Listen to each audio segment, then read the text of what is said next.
اعوذ باللہ من الشیطان الرجیم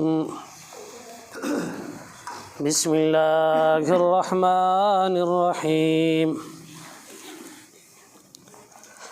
فمن اظلم ممن افترى على الله كذبا او كذب بآياته اولئك ينالهم نصيبهم من الكتاب حتى إذا جاءتهم رسلنا يتوفونهم قالوا أين ما كنتم تدعون من دون الله قالوا ضلوا عنا وشهدوا على أنفسهم أنهم كانوا كافرين قالوا سبحانك لا علم لنا إلا ما علمتنا إنك أنت العليم الحكيم نستغفر الله الذي لا إله إلا هو الحي القيوم ونتوب إليك فمن أظلم پس کون بڑا ظالم ہے ممن اس سے افترا علی اللہ جو باندھے اللہ کی ذات پر کذباً جھوٹ او کذبا یا وہ جھٹلائے بآیاتہ اس کی آیاتوں کو اولئک یہی لوگ ینالہم کہ ملے گا پہنچے گا ان کو نصیبہم ان کا حصہ من الکتاب کتاب میں سے حتیٰ یہاں تک کہ اذا جاءتہم جب آ جائیں گے ان کے پاس رسولنا ہمارے بھیجے ہوئے یتوفونہم کہ وہ ان کی جان نکالیں گے قالوا تو کہیں گے اینما کنتم کہاں ہے وہ کہ تم تھے تدعونا پکارتے ان کو من دون اللہ اللہ کے سوا قالوا وہ کہیں گے ضلوا وہ گم ہو گئے عنا ہم سے وشہدوا اور وہ گواہی دیں گے علی انفسہم اپنی جانوں پر انہم کہ بے شک وہ کانو تھے کافرین انکار کرنے والے۔ اس آیات کریمہ کے اندر زجر ہے، زجر نمبر 2۔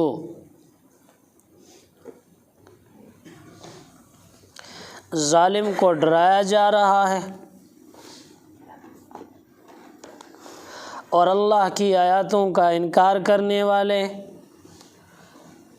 اور رب کی آیاتوں کو جھٹلانے والوں کے لیے زجر ہے اور عذاب آخرت سے ان کو ڈرایا جا رہا ہے۔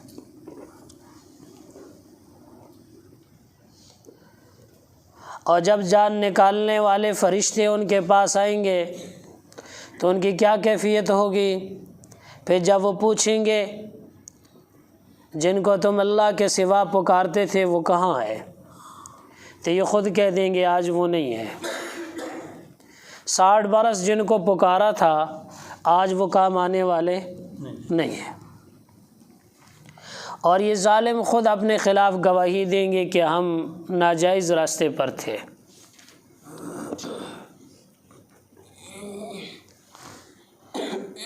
فمن اظلم پس کون بڑا ظالم ہے ممن افترا اس سے افترا جو باندھے علی اللہ اللہ کی ذات پر کذباً جھوٹ کو۔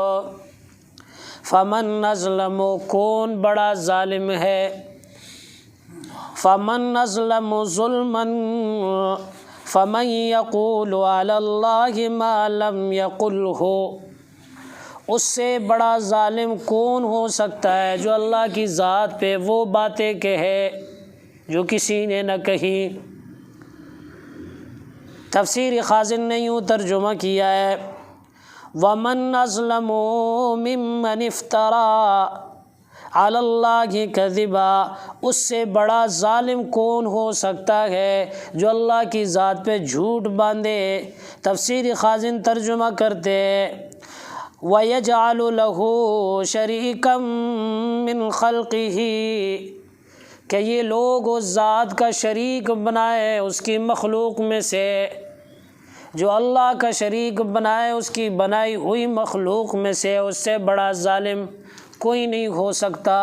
کائنات میں سب سے بڑا ظالم وہ ہے جو اللہ کی مخلوق کو اللہ کے ساتھ شریک ٹھہرائے۔ سورہ لقمان کے اندر اللہ تبارک و تعالیٰ نے فرمایا اسی کے متعلق، ان الشرک لظلم عظیم، بے شک اللہ کی مخلوق میں سے جو اس کو اس کے ساتھ ٹھہرائے گا یہ ایسا جرم ہے کہ جس کی کوئی انتہا نہیں ہے۔ وَهُوَ مُنَزَّهٌ مِّنَ الشَّرِيكِ وَالْوَلَدِ، تفسیر خازن نے ترجمہ کیا ہے اس سے بڑا ظالم کون ہو سکتا ہے جو اللہ کے ساتھ شریک ٹھہرائے، حالانکہ اللہ کی وہ ذات ہے جو شریک سے اور ولد سے اور اولاد سے کمزوری سے پاک ہے۔ بچوں کی ضرورت ہمیں ہو سکتی ہے، ہم کمزور ہے، بیوی کی ضرورت ہمیں ہو سکتی ہے کہ ہمیں حاجت ہے، اللہ بیوی سے پاک، اللہ اولاد سے پاک، نہ بیوی کی ضرورت نہ بچے کی ضرورت۔ جب اس کو کسی چیز کی بھی ضرورت نہیں ہے تو پھر رکھے کیوں؟ ہمیں ضرورت ہے، ہم اس لیے بیوی رکھتے ہیں، ہمیں ضرورت ہے کہ ہم اللہ سے پھر اولاد بھی مانگتے ہیں۔ اچھا، اللہ بیوی دے دے، بیوی اللہ نے دے دی، جوانی بھی ہے، بیوی بھی جوان ہے، طاقت بھی موجود ہے، چند سال گزر جاتے بچے کوئی نہیں ہوتے، پھر بھی ہاتھ ہی اٹھاتے مولا کریم بیوی تو دے دی تھی اب بچہ بھی دے دے۔ وہاں بھی اعتراف کر لیا کہ میری جوانی کچھ نہیں کر سکتی، میری طاقت کام نہیں آ سکتی، میرا کچھ بھی کام نہیں کر سکتا، جب تک مولا کریم تیرا حکم اور جب تک تیرا احسان اور جب تک تیرا فضل شامل حال نہیں رہے گا میں کچھ بھی نہیں ہوں۔ یا اللہ سب کچھ تیرا ہے، تو ہی سب کچھ ہے۔ پھر یہ کہنے پہ مجبور ہو جاتے۔ حضرت زکریا علیہ السلام نے شادی کی، خود بھی جوان، بیوی بھی جوان، صحت بھی موجود، طاقت بھی موجود، ساری چیزیں موجود۔ 100 برس گزر گئے بچے کوئی نہیں ہو رہے، یوں ہاتھ اٹھایا، اے میرے رب مجھے بچہ دے دے، مجھے بچہ دے دے۔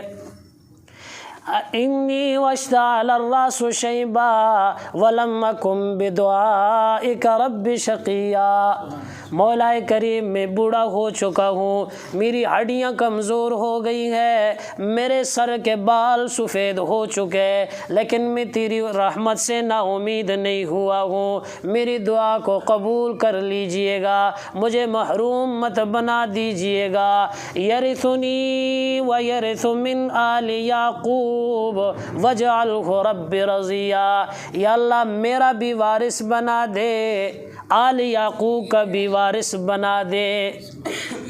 جب یہ دعا کی تو رب نے کہا یا زکریا انا نبشرک بغلام، او میرے زکریا ہم تجھے ایک بچے کی خوشخبری سناتے ہیں، اور اس بچے کا نام بھی ہم نے آسمانوں پہ رکھ لیا ہے، اسمہ یحییٰ لم نجعل لہ من قبل سمیا، ایسا نام ہم نے تیرے بچے کا رکھا ہے جو آج تک کسی نے نہیں رکھا۔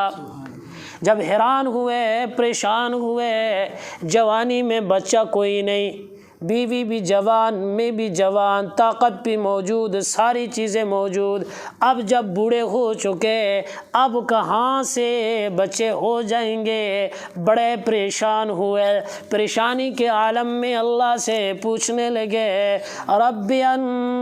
قال رب انا یکون لی غلام وکانت امراتی عاقرا، اور میرے رب میرا بچہ کیسے ہو جائے گا؟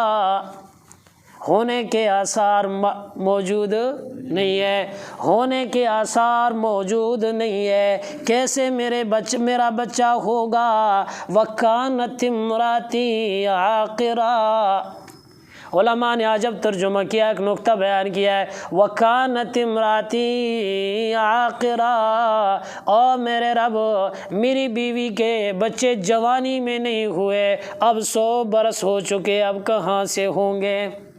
جب جوانی میں نہیں ہوئے، جب 15 سال کی تھی، 20 سال کی، اب 100 برس ہو گئے، اب کہاں سے ہوں گے؟ وَقَدْ بَلَغْتُ مِنَ الْكِبْرِ عِتِيًّا، مسئلہ صرف بیوی کا بھی نہیں ہے، میں بھی اس حالت کو پہنچ چکا ہوں کہ میری طاقت و جوانی نے بھی جواب دے دیا۔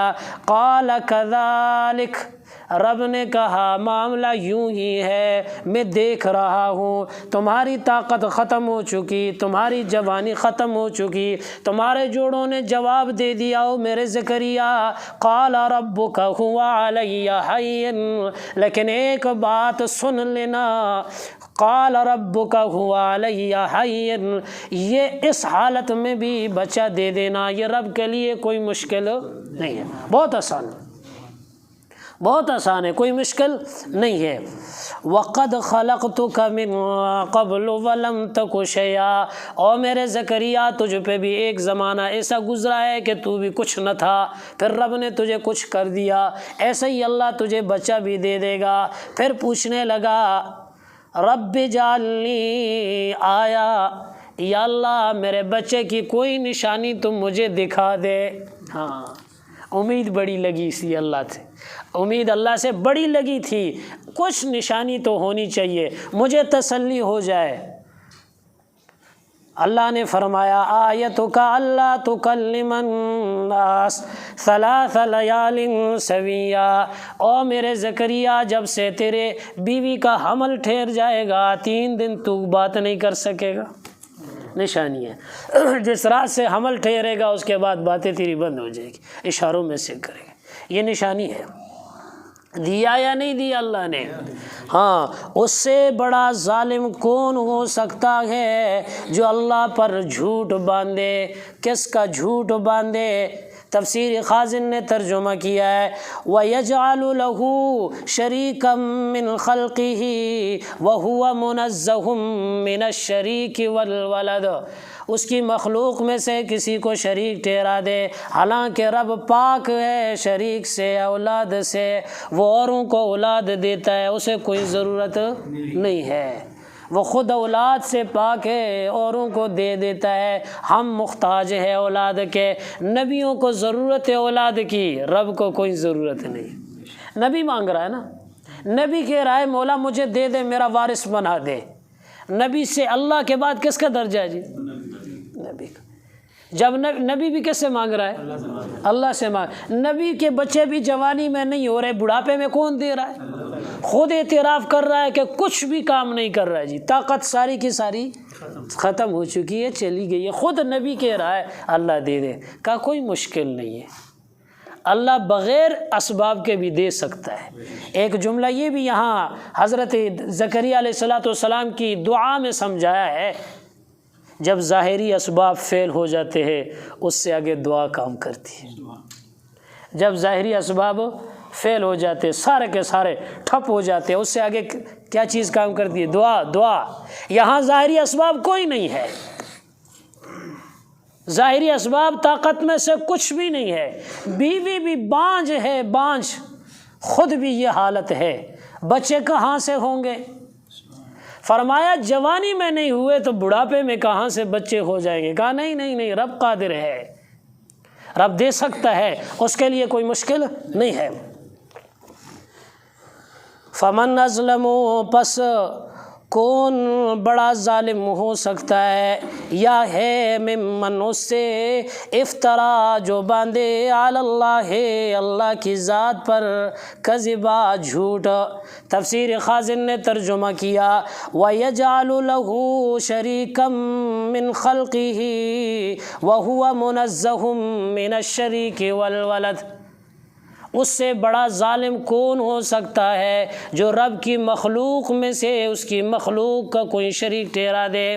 اس سے بڑا ظالم کائنات میں کوئی نہیں ہے۔ اور شرک کی حقیقت کیا ہے؟ کئی دفعہ جملہ بیان ہو، کوئی سنا سکتا ہے شرک کی حقیقت کیا ہے؟ ہاں جی، اللہ کا شریک ٹھہرانا، اللہ کے ساتھ کسی کو شریک، عقیدت میں، عبادت میں، محبت میں اللہ کے برابر کسی کو سمجھنا آسان سی بات ہے۔ عبادت میں، محبت میں، عقیدت میں اللہ کے برابر کسی کو سمجھنا، چاہے وہ رسول ہے، چاہے وہ نبی ہے، چاہے وہ ولی ہے، چاہے وہ فرشتہ ہے، جو بھی ہے، محبت میں، عبادت میں، عقیدت میں، جس چیز میں بھی ہوگا تو یہ شرک کی حقیقت۔ اتنا جملہ یاد رکھیں، پھر آگے شرک سے بچنا آپ کے لیے آسان ہوگا۔ اولئکا، یہی لوگ ہیں، او کذب بآیاتہ، یا وہ جھٹلائے بآیاتہ، اس کی نشانیوں کو۔ تفسیر قرطبی ترجمہ کرتے ہیں، فرماتے ہیں کہ وہ جھٹلائے بآیاتہ ای باحکامہ، اس کے احکامات کو جھٹلائے۔ رب کے جتنے احکامات ہیں سب کے احکامات، کسی ایک کو بھی جھٹلائے گا تو کل کو جھٹلائے گا، کل کو جھٹلائے گا تو تب بھی دوزخ میں جائے گا، کسی حکم کا انکاری ہوگا تو تب بھی دوزخ میں جائے گا۔ اولئکا، یہی لوگ ہیں جنہوں نے رب کے ساتھ اس کی مخلوق کو شریک کیا، ینالہم، ملے گا ان کو، پہنچے گا ان کو، نصیبہم، ان کا حصہ، من الکتاب، کتاب میں سے، کتاب میں سے پہنچے گا ان کا حصہ۔ حصے سے کیا مراد ہے؟ کتاب سے کیا مراد ہے؟ لوح محفوظ یا علم الہی مراد ہے؟ لوح محفوظ یا علم الہی مراد ہے کہ جھٹلانے والے رب کے ساتھ شریک ٹھہرانے والوں کے لیے اللہ نے اپنے ہاں سزا کا ایک وقت مقرر کر رکھا ہے، وہ لوح محفوظ میں ہے وہ سزا کا وقت، یا اللہ کے علم میں، علم الہی جس کو کہا جاتا ہے، وہاں مقرر ہے۔ جب وہ وقت آئے گا تو اللہ ضرور پکڑے گا اور پھر انہی جھٹلانے والوں کو عبرت کا نشان بنائے گا اوروں کے لیے۔ من الکتاب، کتاب میں سے، اللہ تبارک و تعالیٰ کے ہاں تقدیر لوح محفوظ میں لکھا ہوا ہے کہ فلاں کو سزا ملے گی فلاں ٹائم پہ۔ یہ اشارہ ہے اس ماقبل آیات کی طرف کہ کچھ لوگ آ کے رسول اللہ صلی اللہ علیہ وسلم سے یوں سوال کرتے تھے، اللہ کے نبی سے یوں سوال کرتے تھے، آپ اپنے آپ کو اللہ کا نبی سمجھتے ہیں، اگر آپ اپنے نبوت کے دعوے میں سچے ہیں تو تیرا رب ہم پہ عذاب کیوں نازل نہیں کرتا؟ معلم التنزیل نے یہ ترجمہ کیا ہے، یہ لکھا ہے، آپ کا رب ہم پہ عذاب کیوں نازل نہیں کرتا کہ جب آپ سچے ہیں؟ لہٰذا بقول آپ کے اللہ سچوں کے ساتھ ہے۔ اللہ کس کے ساتھ ہے؟ سچوں کے ساتھ ہے۔ جب رب سچوں کے ساتھ ہے، تو بھی سچا ہے، تو تیرا سچا ہم پہ عذاب کیوں نہیں نازل کرتا کہ ہم جھوٹے ہیں؟ کیا کہتے تھے؟ ہم جھوٹے ہیں تو عذاب۔ تو اللہ نے کہا نہیں، پریشان ہونے کی بات نہیں ہے، غفلت میں تم پڑے ہو، عذاب کا نہ آنا یہ تمہارے لیے اچھی بات ہے، یہ تمہارے لیے ڈھیل ہے، اللہ انتظار کروا رہا ہے، تمہارے توبے کے انتظار میں ہے، تمہارے رجوع کے انتظار میں۔ بس کر دو، چھوڑ دو نافرمانیوں کو، آ جاؤ اللہ کی طرف، پلٹ جاؤ، شرک کو چھوڑ دو، اللہ کی مخلوق کو اس کے ساتھ شریک مت ٹھہراؤ، نہ ذات میں نہ صفات میں، رجوع اللہ کرو۔ اس انتظار میں اللہ عذاب نہیں دے رہا، یہ رب کا احسان ہے، اللہ کا کوڑا نہیں برس رہا عذاب کا، یہ رب کا احسان ہے، مہلت مل رہی ہے ان کو۔ تو اس کو رب کا احسان سمجھو، یہ نہ سمجھو کہ اللہ غافل ہے، اللہ غافل نہیں ہے، لیکن جب وقت آئے گا پھر تمہیں لا یستاخرون ساعۃ ولا یستقدمون۔ حتیٰ، یہ تخفیف اخروی ہے، حتیٰ یہاں تک کہ اذا جاءتہم، جب آ جائیں گے ان کے پاس رسلنا، ہمارے بھیجے ہوئے آ جائیں گے ان کے پاس فرشتے، مراد ہے ای الملائکۃ العذاب، لیکن یاد رکھنا فرشتے دو قسم کے آتے ہیں۔ فرشتے کتنے جی؟ دو قسم کے آتے، ایک وہ فرشتے آتے جو رحمت بن کے آتے، ایک وہ فرشتے آتے جو عذاب بن کے آتے ہیں۔ یہ مثال آسان سی ہے، جس کے گھر میں تصویر یا کتا ہو، آپ نے وہ حدیث بارہا سنی ہے، اس گھر میں فرشتے داخل نہیں ہو سکتے، تو ایک آدمی مجھ سے سوال کرنے لگا کہ میرے گھر میں تصویر بھی ہے اور میرے گھر میں کتب بھی ہے، مولانا صاحب میں نے کہا جی کیا فرماتے ہو؟ کہنے لگا کہ اب میرے گھر میں تو فرشتے نہیں آئیں گے، میرے اوپر عذاب بھی نہیں آئے گا۔ میں نے کہا ہاں سمجھا نہیں ہے، سمجھا نہیں ہے۔ اللہ کو اتنا کمزور بھی مت سمجھو کہ تو نافرمانیاں کرتا رہے اور اس کا عذاب صرف کتے کی تصویر سے یا کتے سے یا تصویر سے تو بچا لے، یہ ہرگز نہیں ہو سکتا۔ رحمت کے فرشتے تیرے گھر میں نہیں آئیں گے، آسان سی بات ہے۔ غضب کے فرشتے تیرے گھر کے کونوں تک پہنچ جائیں گے، ان سے بچنا کیا ہے جی؟ مشکل ہے۔ رحمت کے فرشتے نہیں آئیں گے۔ سوال کرتے رہے مولانا صاحب کیا ہوا جی؟ کیا گھر میں برکت نہیں ہے؟ گھر میں برکت نہیں ہے۔ جب تصویر کتا ہے تو برکت کہاں سے گھر میں داخل ہو؟ سوال ہی پیدا نہیں ہوتا ہے جی۔ بس ایک ہفتے کے شوروں میں بس راشن گھر کے ایک دروازے سے داخل کرتے دوسرے سے نکل جاتا ہے۔ مولانا صاحب تعویذ دے دے۔ جو اللہ کے رسول نے تعویذ دیا اس کو کبھی ہاتھ تک نہیں لگایا، ہم کہاں سے تعویذ دیں گے؟ جو خود اس تعویذ کے محتاج ہے وہ تمہیں کیا تعویذ دیں گے؟ ہم خود اس تعویذ کے محتاج ہیں، قسم سے ہم مولوی اس تعویذ کے محتاج ہیں۔ یہ تعویذ نہیں ہے تو ہم کچھ بھی نہیں ہیں۔ اور جب یہ تعویذ موجود ہے تو پھر کیا تعویذ کی ضرورت ہے؟ کسی کے پاس جانے کی کوئی ضرورت نہیں۔ جب آ جائیں گے ان کے پاس فرشتے یتوفونہم، جب وہ ان کی جان نکالیں گے۔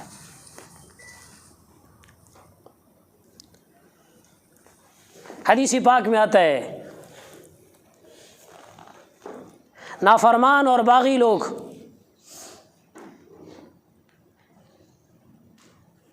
حضرت اسرائیل علیہ السلام سے اللہ فرماتے ہیں میرے اسرائیل چل میرے دشمن کی جان نکال کے لے آ۔ حضرت اسرائیل علیہ السلام ملک الموت چل کے آتے ہیں۔ 500 فرشتے ساتھ ہوتے ہیں۔ کتنے؟ 500۔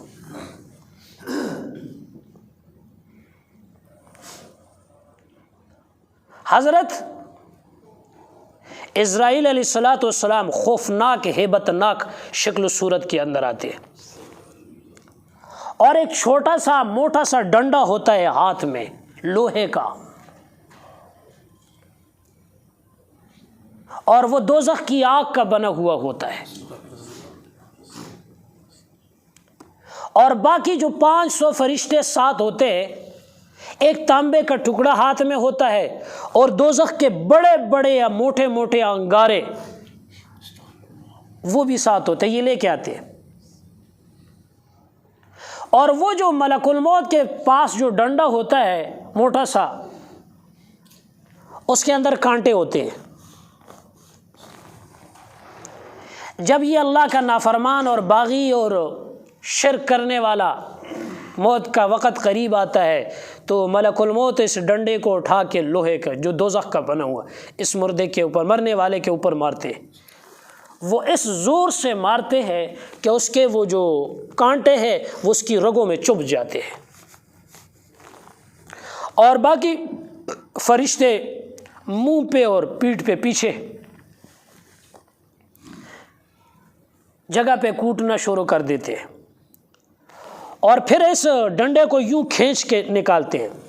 علامہ قرطبی رحمۃ اللہ تعالیٰ نے ایک عجب کتاب لکھی ہے، التذکرہ فی علوم الآخرہ، یہ عربی کی ہے، لیکن ایسی خوفناک، مجھے بہت ڈر لگتا ہے، آخرت کے متعلق ایسی حدیثیں جمع کی ہے کہ آپ پڑھتے پڑھتے آپ کے رونگٹے کھڑے ہو جائیں گے۔ التذکرہ فی علوم الآخرہ علامہ قرطبی کی کتاب ہے، عجیب و غریب کتاب لکھی اس نے، اور ایسے عجیب حدیثیں اس میں جمع کی ہوئی ہے اس میں آخرت کے متعلق، اس میں یہ لکھا ہوا ہے۔ تو باقی فرشتے بھی اس کو مارنا شروع کر دیتے ہیں۔ فرماتے ہیں اس کی جان کو نکال کے پیروں کی انگلیوں سے کھینچ کے ایڑی کے اندر روک دیتے ہیں، چل اس شرک کا مزہ چکھ جو تو دنیا میں کرتا تھا۔ پھر اس سے کھینچ کے یہاں روک دیتے ہیں، پھر یہاں سے کھینچ کے یہاں روک دیتے ہیں۔ کعب ابن احبار یہ بہت بڑے عالم گزرے، حضرت عمر رضی اللہ تعالیٰ عنہ آئے، یا کعب موت کیا چیز ہے؟ موت کیا چیز ہے؟ حضرت کعب نے ایک کپڑا اٹھایا اور اس کپڑے کو لے کے ایک جھاڑی کے اوپر ڈالا جو کانٹوں والی تھی، اور پھر ایک ڈنڈا لیا، اس کو اوپر سے کوٹتے رہے، پھر اس کو یوں کھینچا، وہ سارا کا سارا کپڑا تار تار ہو گیا۔ فرمایا عمر عمر، موت انسان کے ساتھ یہ حشر کر دیتی ہے جو اس کپڑے کے ساتھ ہوا ہے، جن جاڑیوں اور کانٹوں نے اس کے ساتھ کیا ہے۔ موت کے وقت یوں آدمی تار تار ہو جاتا ہے۔ موت کا پہلا جھٹکا سارے مزوں کے اوپر، تماشوں کے اوپر، عیش و عشرت کے اوپر پانی پھیر دے گا، بھول جائیں گے وہ ساری زندگی کی عیش و عشرت کیوں نہ ہو، پہلا جھٹکا سب چیزوں کو بھلا دے گا اور ختم کر دے گا۔ تو یہاں اللہ فرما رہے حتیٰ اذا جاءتم، جب آئیں گے ان کے پاس رسلنا، ہمارے بھیجے ہوئے فرشتے، ای الملائکۃ العذاب، عذاب کے فرشتے، تفسیر نفحات المکیہ، یتوفونہم، جو ان کی جان نکالیں گے، قالوا، تو وہ کہیں گے، اینما کنتم تدعون من دون اللہ، کہاں گے وہ جن کو تم پکارتے تھے اللہ کے سوا، اللہ کے سوا جن کی تم پوجا کرتے تھے، جن کو تم پکارتے تھے، وہ کہاں ہے؟ یہ کیا جواب دیں گے؟ یہ کہیں گے لقد غابوا عنا، وہ آج ہم سے کیا ہو گیا جی؟ غائب ہو چکے گئے، گم ہو چکے، ولا ندری این ذہبوا، ہمیں کوئی پتہ نہیں ہے کہ وہ کہاں چلے گئے جن کو ہم پکارتے تھے۔ آج جب ضرورت کوئی نہیں ہے، جب ضرورت نہیں تھی تو ہم ان کو پوچھتے تھے، اور مشرک کا یہی حال ہے۔ جب اللہ اپنی نعمتیں دے دیتا ہے، نعمت کی فراوانی کر دیتا ہے، نعمتوں کے دریا بہا دیتا ہے، یہ مزے لوٹتا رہتا ہے، اللہ اس کو یاد نہیں رہتا، یہ غیر کی طرف چلا جاتا ہے۔ جب مصیبت آ جاتی ہے پھر اللہ یاد آ جاتا ہے۔ وہ کہاں چلے گئے جن کا تم کو پکارتے تھے؟ قالو، وہ کہیں گے، ضلوا عنا، وہ گم ہو گئے ہم سے، اے غابوا فلا نراہم ولا ننتفع بہم، جامع البیان نے ترجمہ کیا ہے، ہم اس کو نہیں دیکھ سکتے کہ وہ کہاں ہے، نہ آج ہم ان سے فائدہ اٹھا سکتے، سارے کے سارے غائب ہو گئے، تو ظاہر بات ہے وہ کہاں سے کام آنے والے تھے اور نہ آنے والے ہوں گے۔ لکھا ہے کتابوں میں، عرب کے اندر ایک مشرک تھا، اس نے اپنا خدا معبود اٹے کا بنایا ہوا تھا، بغل کے نیچے دبا کے سفر کے لیے جا رہا تھا، جنگل سے گزر رہا تھا، ظالم کو بھوک لگی، اور بھوک بھی غضب کی لگی، ادھر دیکھا کھانے کو کچھ نہیں، ادھر دیکھا کچھ نہیں، آگے پیچھے کچھ نہیں ہے، دیکھا بغل کے نیچے اپنا معبود ہاتھوں کا بنایا ہوا، تراشا ہوا، وہ پکڑا ہوا ہے، بیٹھ گیا، اسی خدا کو کھانے لگ گیا، خود کہنے لگا عجب معبود ہے، جس کو عابد ہی کہا جائے وہ بھی کوئی معبود ہے۔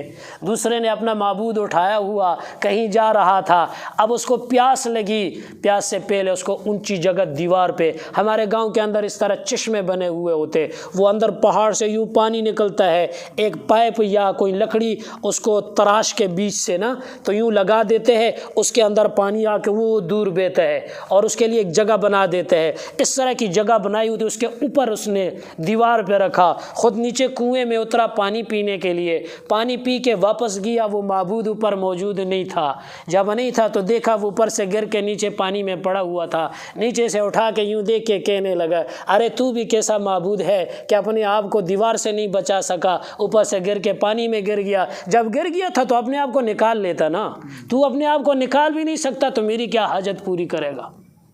تو پھر یہی ہوتا ہے، جس کی عقل میں اللہ سمجھ دے دیتا ہے، عقل کام کر لیتی ہے، وہ توبہ تائب ہو جاتے۔ لیکن میری ایک بات غور سے سننا، مشرک کی عقل مستور ہوتی ہے، پردے کے پیچھے چھپی ہوئی ہوتی ہے، سارا قرآن پیغمبر کی ساری حدیثیں اس کو پڑھ کے سنا دو، اس پہ اثر نہیں۔ شرک کی ایک بات کو قسم سے سامنے بیٹھے ہوئے روئے گا، جھوٹا واقعہ من گڑت واقعہ بیان کرو سن کے روئے گا، سچا واقعہ قرآن کا حدیث کا سناؤ اس پہ اثر نہیں ہوتا ہے، اس کی عقل چھپی ہوئی ہوتی ہے۔ کس سے چھپی ہوتی ہے؟ توحید سے، شرک سے نہیں۔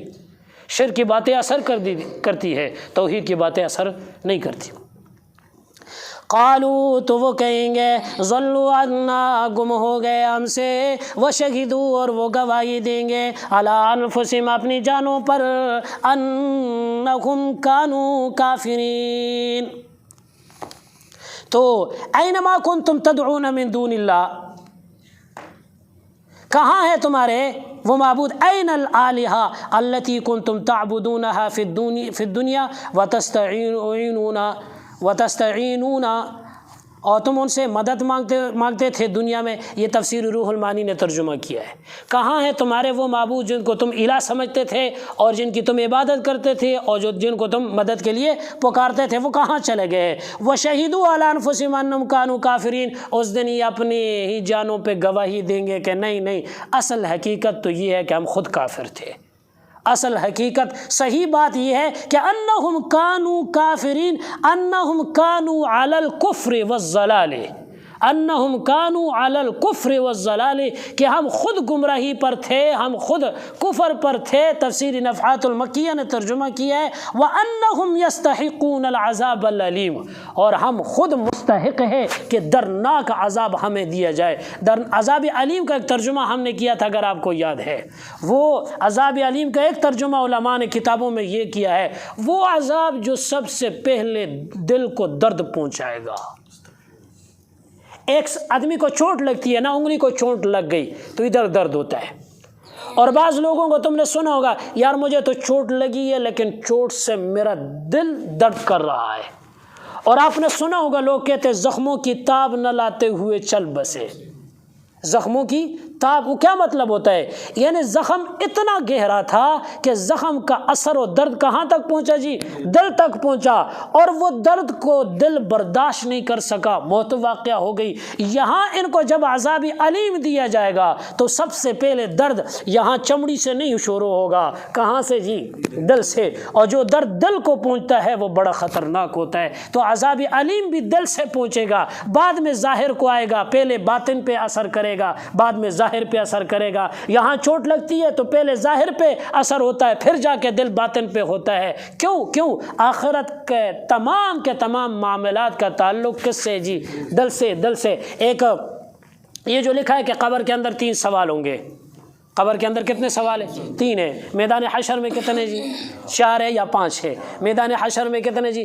4 ہے یا 5 ہے؟ بس 4 ہی سمجھ لو، 3 اور +4 کتنے ہو گئے جی؟ 7۔ رب نے صرف کہا ہے 7 سوالوں کا جواب تلاش کر کے میرے پاس آ جانا، بس۔ کتنے سوالوں کا؟ اور سوال بھی بتایا، جواب بھی بتایا۔ عجب بات ہے، سوال بھی بتایا، جواب بھی۔ 7 سوالوں کا جواب تلاش کر کے میرے پاس آ جانا، تمہارا پیپر پاس ہو جائے گا۔ تو وہاں علماء لکھتے ہیں قبر کے اندر جو سوال ہوگا تو وہاں زبان سے نہیں، یہ ایک بات کی علماء نے، قول میں نقل کر رہا ہوں، وہاں یہ اس سے نہیں ہوگا، دل کو براہ راست کہا جائے گا، اور دل بول آج مر رب کا، تیرا رب کون تھا؟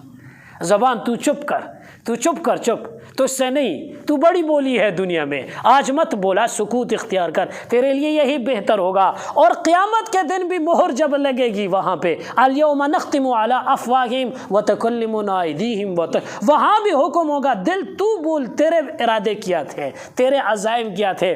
الان زبان کو کہا جائے گا اس کو تلان، چپ رہے، جب آج تم نے نہیں بولنا، دنیا میں بولتی رہی، میں نے کوئی نہیں روکا تجھے، بکواس کرتی رہی، میں نے کوئی نہیں روکا، آج رکنا پڑے گا، دل بتا تیرے ارادے کے، دل بول کے بتائے گا یہ چیز ہے۔ تو آخرت کے سوالوں کا تعلق ظاہر سے نہیں ہے، باطن سے۔ وہاں کا عذاب کا تعلق بھی پہلے اثر کس پہ ہوگا جی؟ باطن پہ ہوگا، بعد جا کے ظاہر پہ ہوگا۔ اللہ ہمیں سمجھنے کی توفیق دے دے۔ وآخر دعوانا الحمدللہ رب العالمین۔ اللہم صلی علی محمد عبدک ورسولک وصلی علی المؤمنین والمؤمنات والمسلمین والمسلمات، اللہم اغفر للمؤمنین والمؤمنات والمسلمین والمسلمات الاحیاء منهم والاموات، اللهم اغفر امة حبیبک محمد صلی اللہ تبارک و تعالی علیہ وسلم، اللهم انصر امة حبیبک محمد صلی اللہ تبارک و تعالی علیہ وسلم۔ یا اللہ جو پڑھا سنا سب پہ عمل کرنے کی توفیق دے دے، یا اللہ قرآن حدیث سمجھنے اور سمجھانے کی توفیق دے دے، سمجھنے اور سمجھانے کی توفیق دے دے، اسلام پہ جینے کی توفیق دے دے، ایمان پہ مرنے کی توفیق دے دے، اسلام پہ جینے کی توفیق دے دے، ایمان پہ مرنے کی توفیق دے دے، ملک پاکستان کی حفاظت فرما دے، مدارس کی، مساجد کی کی، علماؤں کی، خانقاہوں کی، مراکز کی، طلباؤں کی، جتنے لوگ بھی دین کے لیے نقل و حرکت میں لگے ہوئے ہیں یا ملک پاکستان کی حفاظت میں لگے ہوئے، سب کی مدد و نصرت فرما دے، سب کی حفاظت فرما دے، مسلمانوں کے حال پر رحم فرما دے مولا کریم، کشمیر و فلسطین کے مسلمانوں کے حال پر رحم فرما دے، بیت المقدس کو اغیار کے پنجوں سے آزاد فرما دے، حرمین شریفین کی حفاظت فرما دے، حرمین شریفین کی زیارت بار بار نصیب فرما دے، جتنے بیمار گھروں اسپتالوں میں پڑے ہوئے سب کو شفائے کاملہ عاجلہ دائمہ مستمرہ نافعہ نصیب فرما دے۔ آدم علیہ السلام سے لے کر آج تک جتنے کلمہ گو دنیا سے رخصت ہوئے مولا کریم سب کی مغفرت فرما دے، سب کو جنت الفردوس میں عالی مقام دے دے۔ یا اللہ جن کے ماں باپ زندہ ہے دعائیں لینے خدمت کرنے کی توفیق دے دے، جن کے دنیا سے رخصت ہو چکے مولا کریم اپنا پڑوس نصیب فرما دے، اپنا پڑوس نصیب فرما دے، اپنے پڑوس میں جگہ نصیب فرما دے مولا کریم جو دعائیں مانگی وہ بھی دے دے، جو نہیں مانگ سکے مانگنا چاہتے بن مانگے عطا فرما دے، اسلام کی دعوت کو دنیا کے کونے کونے تک پہنچا دے، جتنے کافر ہے سب کو کلمہ کی دولت نصیب فرما دے، جن کا نصیب میں ہدایت نہیں ہے اسلام کی راہ میں مسلمانوں کی راہ میں رکاوٹ بن رہے مولا کریم تو ان سے اپنا معاملہ فرما لے، وصلی اللہ تعالی علی خیر خلق محمد وعلی آلہ وصحبہ اجمعین، آمین آمین برحمتک یا رب۔